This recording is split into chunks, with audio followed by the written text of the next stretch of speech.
For those of you who are familiar with Thomas Kuhn's critique of Karl Popper and science more generally, you will know that he has the view that were two scientists to look at the exact same event, they would each draw from that different observations.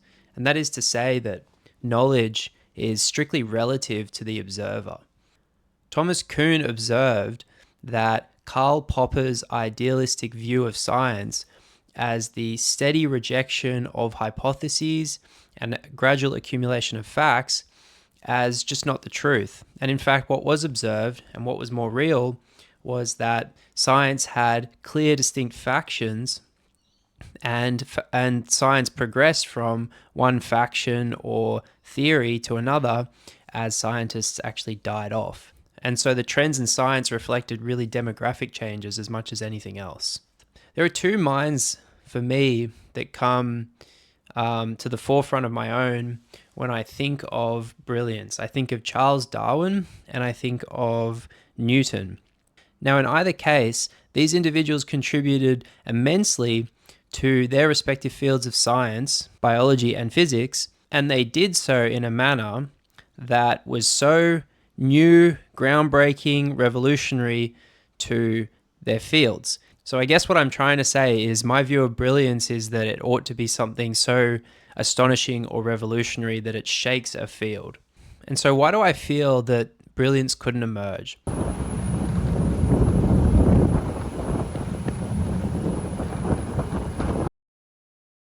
There are two dogmas that permeate one's experience in academia.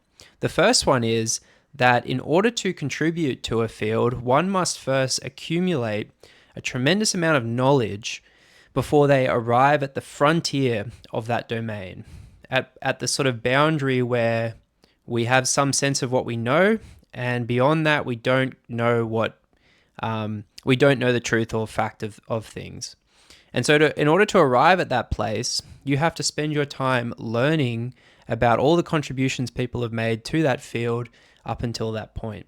Now, in order to do that, you engage primarily and intensely in the absorbing of facts, in the absorbing of the jargon and language of that field. And so in this sense, it inculcates you. It makes you one of them. It brings you into the fold of that discipline.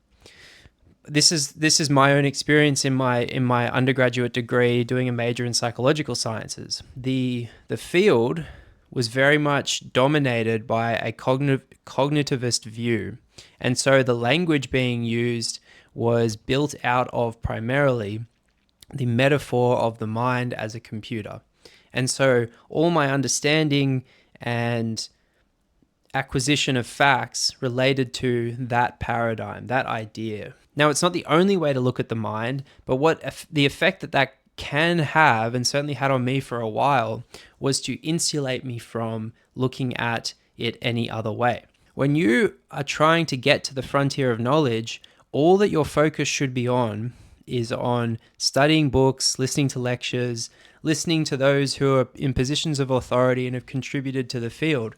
And in fact, to pay attention to the world and to pay attention to your experiences is sort of useless, maybe even discouraged, right? These are anecdotes. Your experience doesn't have the same validity as the experience of someone who's been in this field for a long time, or as the implications of the studies that they've performed. And so for me, the effect that this would have can be captured in this example. Newton saw an apple fall, and that granted a kind of aha moment for him and led him to investigate further and formulate his ideas that contributed immensely to the field of physics. If today someone who was studying witnessed an apple fall, I think it would more be annoying or distracting, especially if it took them out of focus of what they were doing. Perhaps they were watching a lecture or reading a book. It would take them out of that. It would bring them out of their head, out of this sort of abstract space they're existing in, and bring them back into the world. In my mind, if I was really in the zone, I would find that annoying. And at the very least, it would just be completely inconsequential to whatever I'm thinking about, whatever I'm studying.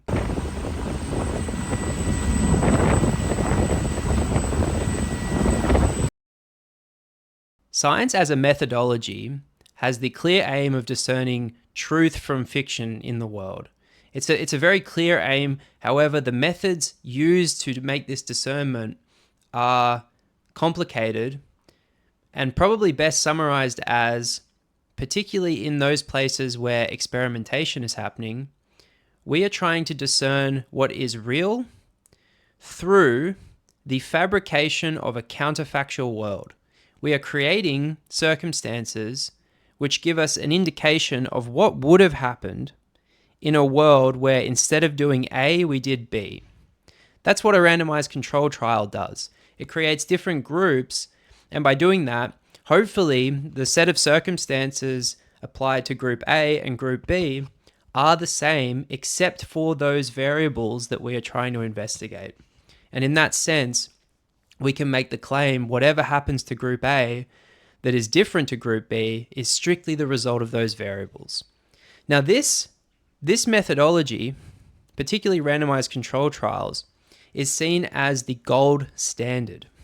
And let's just investigate what that means.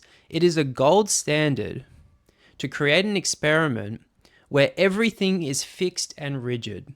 Everything is controlled. One might even describe it as sterile.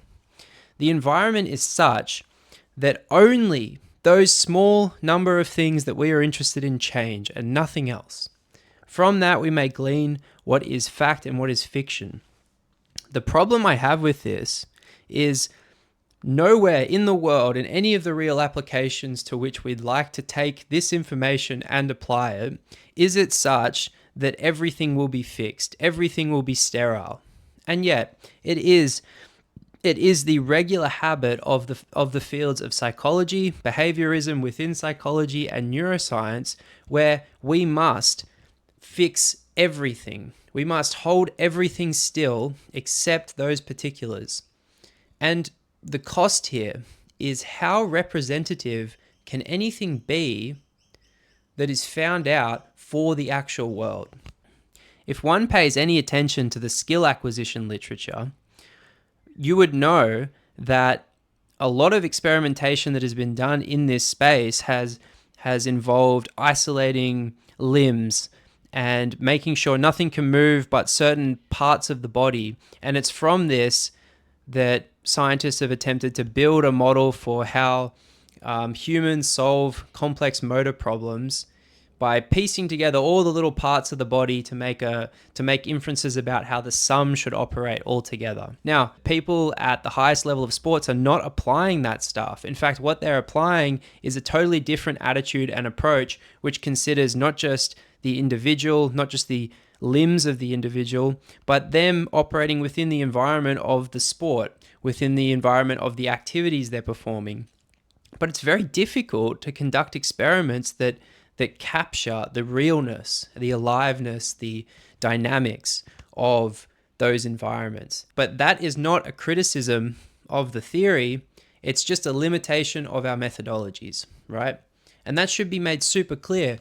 We shouldn't conduct experiments and justify them because they're easy to make. A really famous paper by a guy called Brunswick, I think it was in 1955, called Representative Experimental Design. And it talks about how the mistake of psychology is, or in psychology, is that we create these experiments and they're so controlled that their application to the real world is absolutely meaningless.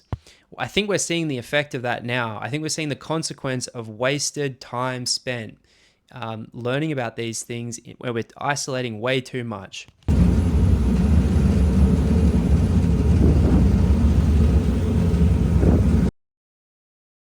We hear anecdote in the field of science as something which, at very best, indicates that maybe we should look into this a little.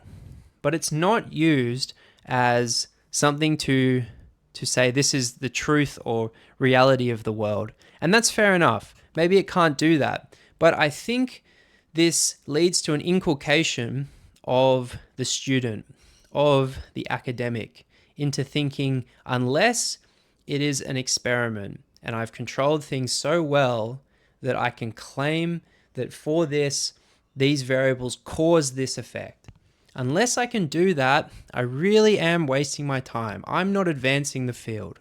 And I would caution by saying this. Charles Darwin's book, The Descent of Man, is almost entirely observation.